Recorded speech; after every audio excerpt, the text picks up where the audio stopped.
일찍이 아브라함 때에 그 땅에 흉년이 든 적이 있는데 이삭 때에도 그 땅에 흉년이 들어서 이삭이 그랄의 블레셋 왕 아비멜렉에게로 갔다. 주님께서 이삭에게 나타나셔서 말씀하셨다. 이집트로 가지 말아라. 내가 너에게 살라고 한 이 땅에서 살아라. 내가 이 땅에서 살아야 내가 너를 보살피고 너에게 복을 주겠다. 이 모든 땅을 내가 너와 너의 자손에게 주겠다. 내가 너의 아버지 아브라함에게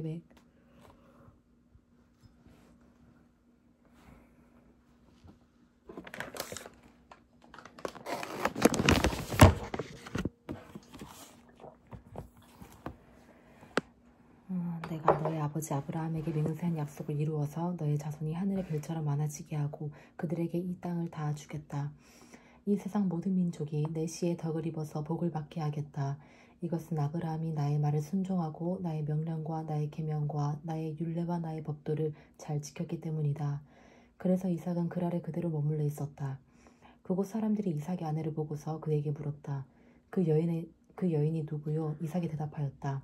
그는 나의 누이요. 이삭은 그는 나의 아내요라고 말하기가 무서웠다. 이삭은 리브가가 예쁜 여자이므로 그곳 사람들이 리브가를 빼앗으려고 자기를 죽일지도 모른다고 생각하였기 때문이다. 이삭이 그곳에 자리를 잡고 산 지 꽤 오래된 어느 날 블레셋 왕 아비멜렉은 이삭이 그 아내 리브가를 애모하는 것을 우연히 창으로 보게 되었다. 아비멜렉은 이삭을 불러들여서 나무랐다. 그는 틀림없이 당신의 아내인데 어쩌려고 당신은 그를 누이라고 말하였소? 이삭이 대답하였다. 저 여자 때문에 제가 혹시 목숨을 잃을지도 모른다고 생각하였기 때문입니다. 아비멜렉이 말하였다. 어쩌려고 당신이 우리에게 이렇게 하였소? 하마터면 나의 백성 가운데서 누구인가가 당신의 아내를 건드릴 뻔하지 않았소? 괜히 당신 때문에 우리가 죄인이 될 뻔하였소. 아비멜렉은 모든 백성에게 경고를 내렸다. 이 남자와 그 아내를 건드리는 사람은 사형을 받을 것이다. 이삭이 그 땅에서 농사를 지어서 그 해에 100배의 수확을 거두어 드렸다. 주님께서 그에게 복을 주셨기 때문이다. 그는 부자가 되었다. 재산이 점점 늘어서 아주 부유하게 되었다. 그가 양떼와 소떼, 남종과 여종을 많이 거느리게 되니 블레셋 사람들이 그를 시기하기 시작하였다. 그래서 그들은 이삭의 아버지 아브라함 때에 아브라함의 종들이 판 모든 우물을 막고 흙으로 메워버렸다. 아비멜렉이 이삭에게 말하였다. 우리에게서 떠나가시오. 이제 당신은 우리보다 훨씬 강하오.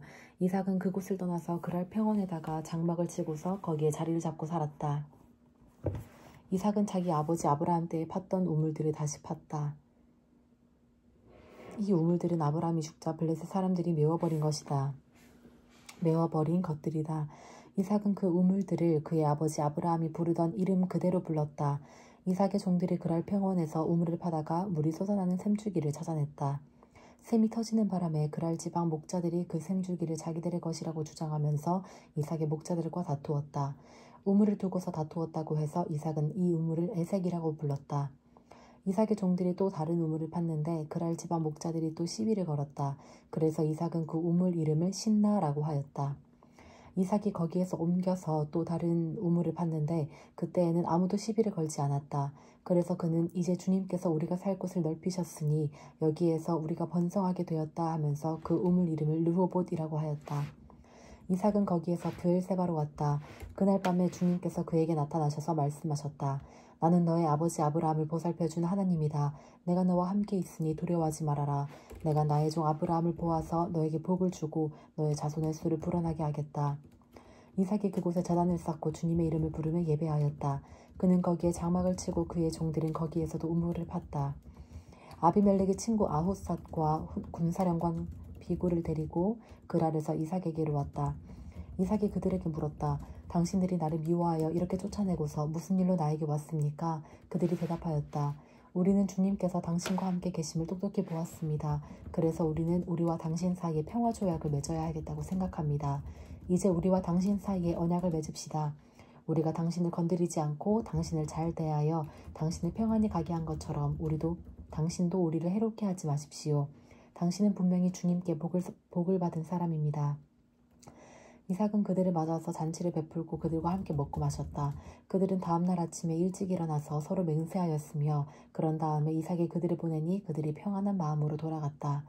그날 이삭의 종들이 와서 그들이 판 우물에서 물이 터져나왔다고 보고하였다. 이삭이 그 우물을 세바라고 부르니 사람들은 오늘날까지 그 우물이 있는 성읍을 브엘세바라고 한다. 에서는 40살이 되는 해에 햇사람 브에리의 딸 유딧과 햇사람 엘론의 딸 바스맛을 아내로 맞았다. 이 두 여자가 나중에 이삭과 리브가의 근심거리가 된다. 이삭이 늙어서 눈이 어두워 잘 볼 수 없게 된 어느 날 27장 이삭이 늙어서 눈이 어두워 잘 볼 수 없게 된 어느 날 맏아들 에서를 불렀다. 나의 아들아. 에서가 대답하였다. 예, 제가 여기 있습니다. 이삭이 말하였다. 얘야 보아라. 너의 아버지가 이제는 늙어서 언제 죽을지 모르겠구나. 그러니 이제 너는 나를 생각해서 사냥할 때 쓰는 기구들 곧 화살통과 활을 메고 들로 나가서 사냥을 해다가 내가 좋아하는 별미를 만들어서 나에게 가져오너라. 내가 그것을 먹고 죽기 전에 너에게 마음껏 축복하겠다. 이삭이 자기 아들 에서에게 이렇게 말하는 것을 리브가가 엿들었다. 에서가 무엇인가를 잡아오려고 들로 사냥을 나가자 리브가는 아들 야곱에게 말하였다. 얘야 나 좀 보자. 너희 아버지가 너의 형에게 하는 말을 내가 들었다. 사냥을 해다가 별미를 만들어서 아버지께 가져오라고 하시면서 그것을 잡수시고 돌아가시기 전에 주님 앞에서 너의 형에게 축복하겠다고 하시더라. 그러니 얘야 너희 어머니가 하는 말을 잘 듣고 시키는 대로 하여라. 염소가 있는 데로 가서 어린 것으로 통통한 놈 2마리만 나에게 끌고 오너라. 너의 아버지가 어떤 것을 좋아하시는지 내가 잘 아니까 아버지가 잡수실 별미를 만들어 줄 터이니 너는 그것을 아버지께 가져가 드려라. 그러면 아버지가 그것을 잡수시고서 돌아가시기 전에 너에게 축복하여 주실 것이다. 야곱이 어머니 리브가에게 말하였다. 형 에서는 털이 많은 사람이고 나는 이렇게 피부가 매끈한 사람인데 아버지께서 만져보시면 어떻게 되겠습니까? 아버지를 속인 죄로 축복은커녕 오히려 저주를 받을 것이 아닙니까? 어머니가 아들에게 말하였다. 야곱아, 아들아, 저주는 이 어미가 받으마. 내가 시키는 대로 하여라. 가서 2마리를 끌고 오너라. 그가 가서 2마리를 붙잡아서 어머니에게 끌고 오니 그의 어머니가 그것으로 아버지의 입맛에 맞게 별미를 만들었다. 그런 다음에 리브가는 자기가 집에 잘 간직하여 둔 맏아들 에서의 옷 가운데 가장 좋은 것을 꺼내어 작은 아들 야곱에게 입혔다. 리브가는 염소 새끼 가죽을 야곱의 매끈한 손과 목덜미에 둘러주고 나서 자기가 마련한 별미와 빵을 아들 야곱에게 들려주었다.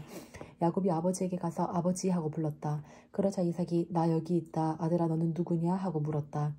야곱이 아버지에게 말하였다. 저는 아버지의 맏아들 에서입니다. 아버지께서 말씀하신 그대로 하였습니다. 이제 일어나 앉으셔서 제가 사냥하여 온 고기를 잡수시고 저에게 마음껏 축복하여 주시기 바랍니다. 이삭이 아들에게 물었다.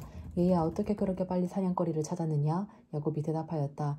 아버지께서 섬기시는 주 하나님이 일이 잘되게 저를 도와주셨습니다. 이삭이 야곱에게 말하였다.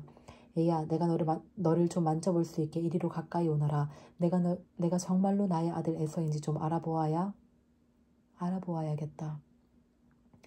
야곱이 아버지 이삭에게 가까이 가니 이삭이 아들을 만져보고서 중얼거렸다. 목소리는 야곱의 목소리인데 손은 에서의 손이로구나. 이삭은 야곱의 2 손이 저의 형 에서의 손처럼 털이 나 있으므로 그가 야곱인 줄을 모르고 그에게 축복하여 주기로 하였다. 이삭은 다짐하였다. 내가 정말로 나의 아들 에서냐? 야곱이 대답하였다. 예, 그렇습니다. 이삭이 말하였다. 나의 아들아, 내가 사냥하여 온 것을 나에게 가져오너라. 내가 그것을 먹고서 너에게 마음껏 복을 빌어주겠다. 야곱이 이삭에게 그 요리한 것을 가져다가 주니 이삭이 그것을 먹었다. 야곱이 또 포도주를 가져다가 따르니 이삭이 그것을 마셨다. 그의 아버지 이삭이 그에게 말하였다. 나의 아들아 이리 와서 나에게 입을 맞추어 다오. 야곱이 가까이 가서 그에게 입을 맞추었다. 이삭이 야곱의 옷에서 나는 냄새를 맡고서 그에게 복을 빌어주었다. 나의 아들에게서 나는 냄새는 주님께 복받은 밭의 냄새구나. 하나님은 하늘에서 이슬을 내려주시고 땅을 기름지게 하시고 곡식과 새 포도주가 너에게 넉넉하게 하실 것이다. 여러 민족이 너를 섬기고 백성들이 너에게 무릎을 꿇을 것이다. 너는 너의 친족들을 다스리고 너의 어머니의 자손들이 너에게 무릎을 꿇을 것이다. 너를 저주하는 사람마다 저주를 받고 너를 축복하는 사람마다 복을 받을 것이다. 이삭은 이렇게 야곱에게 축복하여 주었다. 야곱이 아버지 앞에서 막 물러나오는데 사냥하러 나갔던 그의 형 에서가 돌아왔다. 에서도 역시 별미를 만들어서 그것을 들고 자기 아버지 앞에 가서 말하였다. 아버지 일어나셔서 이 아들이 사냥하여 온 고기를 잡수시고 저에게 마음껏 축복하여 주시기 바랍니다. 그의 아버지 이삭이 그에게 물었다. 너는 누구냐? 에서가 대답하였다. 저는 아버지의 아들, 아버지의 맏아들 에서입니다. 이삭이 크게 충격을 받고서 부들부들 떨면서 말을 더듬거렸다. 그렇다면 내가 오기 전에 나에게 사냥한 고기를 가져온 게 누구란 말이냐? 내가 오기 전에 내가 그것을 이미 다 먹고 그에게 축복하였으니 바로 그가 복을 받을 것이다. 아버지의 말을 들은 에서는 소리치며 울면서 아버지에게 애원하였다. 저에게 축복하여 주십시오, 아버지. 저에게도 똑같이 복을 빌어 주십시오. 그러나 이삭이 말하였다. 너의 동생이 와서 나를 속이고 내가 받을 복을 가로챘구나. 에서가 말하였다. 그 녀석의 이름이 왜 야곱인지 이제 알 것 같습니다. 그 녀석이 이번까지 2번이나 저를 속였습니다. 지난번에는 맏아들의 권리를 저에게서 빼앗았고 이번에는 제가 받을 복까지 빼앗아갔습니다. 에서가 아버지에게 물었다. 저에게 주실 복을 하나도 남겨두지 않으셨습니까? 이삭이 에서에게 대답하였다. 나는 그가 너를 다스리도록 하였고 그의 모든 친척을 그에게 종으로 주었고 곡식과 새 포도주가 그에게서 떨어지지 않도록 하였다. 그러니 나의 아들아, 내가 너에게 무엇을 해줄 수 있겠느냐? 에서가 그의 아버지에게 말하였다. 아버지께서 빚을 수 있는 복이 어디 그 하나뿐입니까? 저에게도 복을 빌어 주십시오, 아버지. 이 말을 하면서 에서는 큰 소리로 울었다. 그의 아버지 이삭이 그에게 대답하였다. 내가 살 곳은 땅이 기름지지 않고 하늘에서 이슬도 내리지 않는 곳이다. 너는 칼을 의지하고 살 것이며 너의 아우를 섬길 것이다. 그러나 애써 힘을 기르면 너는 그가 내 목에 씌운 멍에를 부술 것이다. 에서는 아버지에게 받을 축복을 야곱에게 빼앗긴 것 때문에 야곱에게 원한이 깊어갔다. 그는 혼자서 아버지를 곡할 날이 머지 않았으니 그때가 되면 동생 야곱을 죽이겠다 하고 마음을 먹었다. 리브가는 맏아들 에서가 하고 다니는 말을 전해 듣고는 작은 아들을 불러다 놓고서 말하였다. 너의 형 에서가 너를 죽여서 하늘 풀려고 한다. 그러니 나의 아들아, 내가 시키는 대로 하여라. 이제 곧 하란에 계시는 라반 외삼촌에게로 가거라. 내 형의 분노가 풀릴 때까지 너는 얼마 동안 외삼촌 집에 머물러라. 내 형의 분노가 풀리고 내가 형에게 한 일을 너의 형이 잊으면 거기를 떠나서 돌아오라고 전가를 보내마. 내가 어찌 하루에 자식 둘을 다 잊겠느냐. 리브가가 이삭에게 말하였다. 나는 햇사람의 딸들 때문에 사는 게 아주 넌더리가 납니다. 야곱이 이 땅에 사는 사람들의 딸들 곧 햇사람의 딸들 가운데서 아내를 맞아들인다고 하면 내가 살아있다고는 하지만 나에게 무슨 사는 재미가 있겠습니까? 28장 이삭이 야곱을 불러서 그에게 복을 빌어주고 당부하였다. 나는 가나안 사람의 딸들 가운데서 아내를 맞이하지 말아라. 너는 이제 곧 밧단 아람에 계시는 부두엘 외할아버지 댁으로 가서 거기에서 너의 외삼촌 라반의 딸들 가운데서 내 아내가 될 사람을 찾아서 결혼하여라. 전능하신 하나님이 너에게 복을 주셔서 너로 생육하고 번성하게 하시고 마침내 내가 여러 민족을 낳게 하실 것이다. 하나님이 아브라함에게 허락하신 복을 너와 내 자손에게도 주셔서 내가 지금 나그네 살이를 하고 있는 이 땅, 하나님이 아브라함에게 주신 이 땅을 내가 유산으로 받을 수 있도록 해주시기를 바란다. 이렇게 복을 빌어준 뒤에 이삭은 야곱을 보냈다. 야곱은 밧단 아람으로 가서 라반에게 이르렀다. 라반은 아람 사람 부두엘의 아들이며 야곱과 에서의 어머니인 리브가의 오라버니이다. 에서는 이삭이 야곱에게 복을 빌어주고 그를 밧단 아람으로 보내어 거기에서 아내감을 찾게 하였다는 것을 알았다. 에서는 이삭이 야곱에게 복을 빌어주면서 가나안 사람의 딸들 가운데서 아내감을 찾아서는 안 된다고 당부하였다는 것과 야곱이 아버지와 어머니의 말에 순종하여 밧단 아람으로 떠났다는 것을 알았다. 에서는 자기 아버지 이삭이 가나안 사람의 딸들을 싫어한다는 것을 알고 이미 결혼하여 아내들이 있는데도 이스마엘에게 가서 그의 딸 마할랏을 또다시 아내로 맞이하였다. 마할랏은 느바요의 누이이며 아브라함의 손녀이다. 야곱이 브엘세바를 떠나서 하란으로 다시 가다가 어떤 곳에 이르렀을 때에 해가 저물었으므로 거기에서 하룻밤을 지내게 되었다. 그는 돌 하나를 주워서 베개로 삼고 거기에 누워서 자다가 꿈을 꾸었다. 그가 보니 땅에 층계가 있고 그 꼭대기가 하늘에 닿아 있고 하나님의 천사들이 그 층계를 오르락 내리락 하고 있었다. 주님께서 그 층계 위에 서서 말씀하셨다. 나는 주 너의 할아버지 아브라함을 보살펴준 하나님이요 너의 아버지 이삭을 보살펴준 하나님이다. 내가 지금 누워있을 이 땅을 내가 너와 너의 자손에게 주겠다. 너의 자손이 땅의 티끌처럼 많아질 것이며 동서남북 사방으로 퍼질 것이다. 이 땅 위의 모든 백성이 너와 너의 자손 덕에 복을 받게 될 것이다. 내가 너와 함께 있어서 내가 어디로 가든지 너를 지켜주며 내가 너를 다시 이 땅으로 데려오겠다. 내가 너에게 약속한 것을 다 이루기까지 내가 너를 떠나지 않겠다. 야곱은 잠에서 깨어서 혼자 생각하였다. 주님께서 분명히 이곳에 계시는데도 내가 미처 그것을 몰랐구나. 그는 두려워하면서 중얼거렸다. 이 얼마나 두려운 곳인가. 이곳은 다름 아닌 하나님의 집이다. 여기가 바로 하늘로 들어가는 문이다. 야곱은 다음날 아침 일찍이 일어나서 베개 삼아 벤 그 돌을 가져다가 기둥을 세우고 그 위에 기름을 붓고 그곳 이름을 베델이라고 하였다. 그 성의 본래 이름은 루스였다. 야곱은 이렇게 서원하였다. 하나님께서 저와 함께 계시고 제가 가는 이 길에서 저를 지켜주시고 먹을 것과 입을 것을 주시고 제가 안전하게 저의 아버지 집으로 돌아가게 해주시면 주님이 저의 하나님이 되실 것이며 제가 기둥으로 세운 이 돌이 하나님의 집이 될 것이며 하나님께서 저에게 주신 모든 것에서 열의 하나를 하나님께 드리겠습니다. 29장 야곱이 줄곧 길을 걸어서 드디어 동방 사람들이 사는 땅에 이르렀다. 거기들의 우물이 있는데 그 곁에 양떼 세 무리가 엎드려 있는 것이 보였다. 그곳은 목자들이 양떼에게 물을 먹이는 우물인데 그 우물 아귀는 큰 돌로 늘 덮여 있어서 양떼가 다 모이면 목자들이 우물 아귀에서 그 돌을 굴려내어 양떼에게 물을 먹이고 다 먹인 다음에 다시 돌을 굴려서 우물 아귀를 덮고는 하였다. 야곱이 그 목자들에게 물었다. 여보십시오. 어디에서 오시는 길입니까? 그들이 대답하였다. 우리는 하란에서 오는 길입니다. 야곱이 그들에게 또 물었다. 나홀이라는 분의 손자인 라반이라는 분을 아십니까? 그들이 대답하였다. 아, 예, 우리는 그를 잘 압니다. 야곱이 또 그들에게 물었다.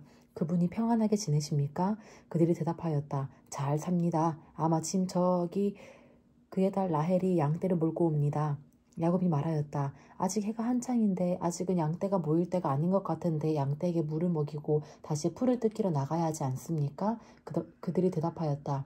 그렇지 않습니다. 양떼가 다 모일 때까지 기다렸다가 양떼가 다 모이면 우물아귀의 돌을 굴려내고서 양떼에게 물을 먹입니다. 야곱이 목자들과 말하고 있는 사이에 라헬이 아버지의 양떼를 이끌고 왔다. 라헬은 양떼를 치는 목동이다.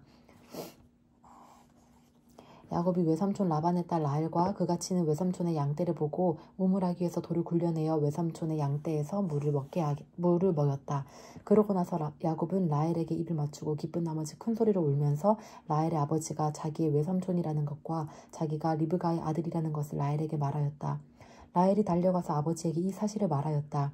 라반은 누이의 아들 야곱이 왔다는 말을 듣고서 그를 만나러 곧장 달려와 그를 보자마자 껴안고서 입을 맞추고 자기 집으로 데리고 갔다. 야곱은 지금까지 있었던 일들을 라반에게 다 말하였다. 말을 듣고 난 라반은 야곱에게 말하였다. 너는 나와 한 피부치이다. 야곱이 한 달을 라반의 집에 머물러 있을 때에 라반은 그에게 말하였다. 내가 나의 조카이긴 하다만 나의 일을 거저할 수는 없지 않느냐? 너에게 어떻게 보수를 주면 좋을지 너의 말을 좀 들어보자. 라반에게는 두 딸이 있었다. 맏딸의 이름은 레아이고 둘째 딸의 이름은 라헬이다. 레아는 눈매가 부드럽고 라헬은 몸매가 아름답고 용모도 예뻤다. 야곱은 라헬을 더 사랑하였다. 그래서 그는 제가 7년 동안 외삼촌 일을 해드릴 터이니 그때에 가서 외삼촌의 작은 딸 라헬과 결혼하게 해주십시오 라고 말하였다.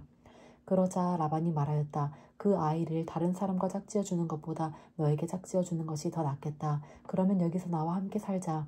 야곱은 라헬을 아내를 맞으려고 7년 동안 일을 하였지만 라헬을 사랑하기 때문에 7년이라는 세월을 마치 며칠같이 느꼈다. 7년이 지난 뒤에 야곱이 라반에게 말하였다. 약속한 기한이 다 되었습니다. 이제 장가를 들게 해주십시오. 라헬과 결혼하겠습니다. 라반이 그 고장 사람들을 다 청해놓고 잔치를 베풀었다. 밤이 되었을 때에 라반은 큰딸 레아를 데려다가 신방으로 들여보냈는데 야곱은 그것도 모르고 레아와 동침하였다. 라반은 여종 실바를 자기 딸 레아에게 몸종으로 주었다. 아침이 되어서 야곱이 눈을 떠보니 레아가 아닌가.